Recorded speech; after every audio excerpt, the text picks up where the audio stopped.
All right. Well, hey, first of all, thanks so much for taking the time to talk about I'm Your Man. Uh, Sure. Definitely a very intriguing film, and one that I actually was very excited to see, and I'm thankful that I had the opportunity to. Even more thankful to chat with you about it.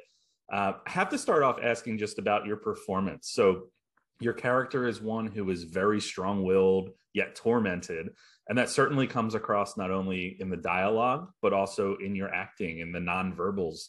Can you talk a little bit about the challenge of communicating those emotions for the audience? Um, yeah, I think we meet Alma at a point where she's really not at her best. I mean, she has the separation from her ex-boyfriend, uh, and hasn't left him behind. Somehow she's still in love somehow, or not really amused about the separation. And then she put herself in a lot of work, and she's a really enthusiastic worker, I should say. And she's not happy about this experiment, of course, with the robot moving in. And so she's kind of grumpy at the beginning, and I can understand her somehow, but of course it was a challenge to still make it possible to follow her and understand her. So yeah, but I think all this, the comedy in it helped it somehow to be able to follow the story there, although she's not really sympathetic at the at the beginning. And then having Dan Stevens there, who's really so charming, and it was easy at times.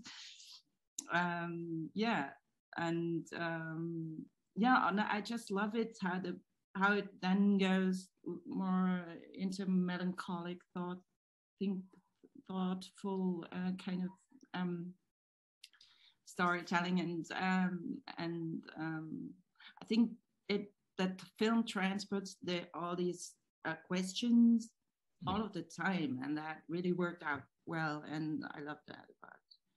It is a very deep and thoughtful film. And I think that if you just read the premise right off the bat, you're probably not expecting to be challenged as much as you are when you're watching the journey in the film. I have to imagine this is a different experience for you, talking about a robot in your film and moving in with a robot and all of that. Was that sort of difficult to act? You mentioned Dan Stevens acting alongside someone who is portraying a robot.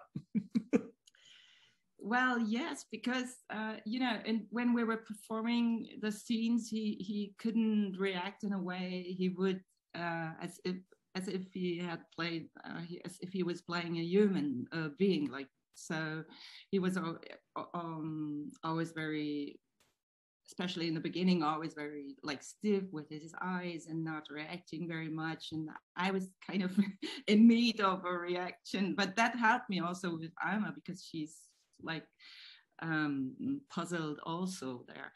So it was different for both of us. I think Dan was sometimes also very well, he said, like, I would really love to react to what you just did, but I'm a robot.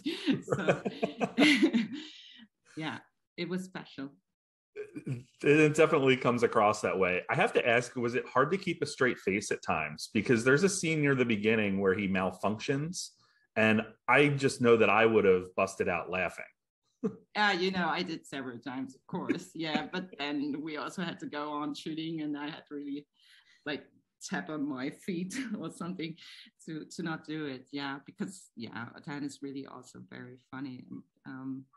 It's a funny story in the beginning. It's really, and I'm like this person who once I start laughing, I really have problems stopping. So yeah. Yeah, and I feel like I would be in the same boat right at the beginning when, your character is first exploring sort of the location and the holograms and all of that. I know that I would have a hard time keeping a straight face. So I commend you for that. Do you have a favorite scene from I'm Your Man? I love the scene very much where Julian, the ex-boyfriend, comes to her flat, and Tom is there preparing coffee, and I think that's a really sweet and funny constellation there, because she has still these feelings for Julian, and then these upcoming feelings for Tom somehow, but she can't really put them together. And then the two men meeting, I really enjoyed watching them while shooting, and I watched them on the monitor doing this, and they both look so great and are so funny, and I love that scene and very much. And yeah, and then I think in a forest, the scenes in the forest are really nice too. We had a really nice shooting day there with nice sun and good atmosphere there with the deers, and yeah, that is a beautiful scene. Nice it definitely translates into the film itself. That was a really beautiful scene. What do you hope that audiences take away from the film? Well, I heard that everyone is really discussing a lot after watching it about all these questions on love and partnership, and what do I want in life, and then also this artificial intelligence topic somehow, which is really interesting once you get into it. And then of course I just hope they have fun and feel I hope it's a story where you can dive in and just enjoy and just follow the story. I think it definitely is that. It has kind of left me thinking a little bit after watching, about the whole idea of being alone. And I think even today, and given sort of the state of the world and what we've all been dealing with for the past year and a half, there's thoughts related to sort of the isolation and that feeling.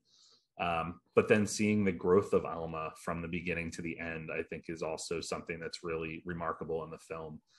But I thank you so much for taking the time today to talk about it. Sure. Congratulations on the film too. It really is a beautiful one. Thank you very much. Thank you. Thank you.